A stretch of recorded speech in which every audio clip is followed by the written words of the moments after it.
Okay, so thank you for being our example of the 46 today, Jill. No problem. So you're all logged into the portal, which is great, and you're on the landing page. So scroll on up to the top, and in the upper right-hand side, there should be a bunch of shortcuts there, and one of them says Form 486. It's that one right there. And this is the form that we file once we get the confirmation of funding. So the Funding Decision Commitment Letter, FCDL. And this is basically telling USAC that yes, you are moving forward with the contract. It's actually due 120 days after you start your service, but we're just a little ahead of the game this year because you got your funding commitment early.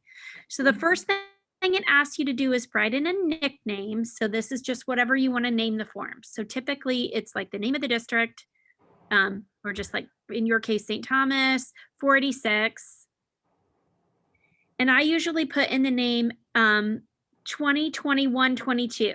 So 21-22, something that tells you what school year it covers.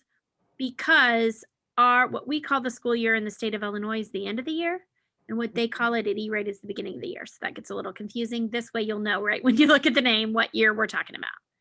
Then over on the right-hand side, it says funding year. So we're going to choose 21 for the starting year. And then you start to type your email address there and it will fill it right in. Okay, choose yourself and then click continue. This is actually the shortest of all the forms we have. So if you were a great big giant school district and you had all kinds of funding requests here to search for, there are some filters that we can search, but yours is small and only has the couple that we're looking for. So scroll down a little bit and it should already be in that top chart. You're just going to click the box in front and then click add one FRN on the right to move it down to the bottom box because we're trying to get the funding in the bottom box. And this is just your internet for this year, right? Yes. Did you apply for any category 2 equipment this year? No, I didn't. So if you did, just in future years for reference, if you had a couple of different requests, you can come in and file your internet access before or after you hear back about your category 2. So you might have, if you had both in and you wanted to wait and file one form for everything, that would be fine too. Okay. You just select everything that you want to commit to. So we're good to go here. So you're going to click continue in the bottom right hand corner. This is the service we're talking about. It brings it now to this page. Mm-hmm. So this page asks you what is the service start date, and the default is July 1st of 2021, which is accurate for you. So there's nothing that you have to change. Okay. If by chance this was a service that started in December or something, it gives you the option of checking the box and making a change. But you're good to go, and most people are with that 7/1 date. So just click continue one more time. And now we're going to start checking some boxes. So because we are filing this prior to the service starting, we're going to check that early filing box this year. If we were filing this after the service has started and doing it in August or September, we'd leave that blank. But this year is special because we're doing it early. The one underneath, almost always leave it blank. So that means I don't have to filter harmful content from my students for one reason or another. And if you check it, it's supposed to then ask you like, what's the lawsuit or what was it that made you exempt? So leave that bottom one alone. And then click continue. And now we're certifying the top two things. So the first one says, yes, I plan to use this for educational purposes. The next one down says, I understand my discount can change each year when my kid's poverty level changes, since it's based on free and reduced lunch. And underneath there, the indicator that has changed to a circle. So that means you're going to choose one of the 3 circles.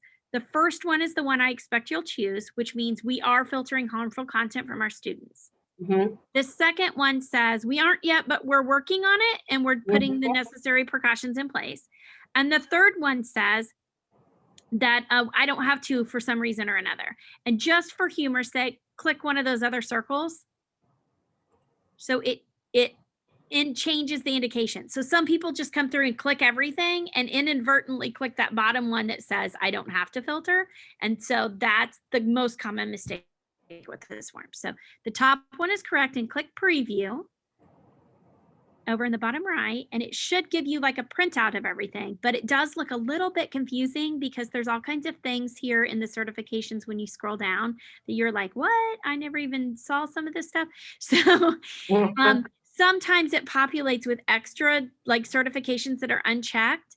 And that just is like extra certifications for large school districts or consortiums or whatever, and it gets confusing. The weird thing about this is if you click on print preview, which I do encourage you to do and print out, that might be when the extra boxes show up. Go ahead. It like breaks it all down and says, hey, there's all these boxes that were unchecked. That's normal. But there's no real way to print it other than doing a print screen. So either right click and print to your printer or open Apple P or Control P or whatever. Everybody just looks for a button, like a magic button that says print, and it'll open your printer, but it doesn't exist. So now you'll have a copy for yourself. It shows that you filled it all out. And when you go down to the bottom right-hand side and click certify and say, yes, I'm sure that I work for the school and I'm certifying on behalf of them, it'll give you this page that confirms it. So again, I would do a print screen or a Control P or whatever your shortcut is to have that copy. So now you have proof, everything that you checked and that you've done it. So it's pretty straightforward process, but everybody's always just concerned they're going to check one of the boxes wrong. So it's nice to have a demo. So thank you for being the demo. Mhm. And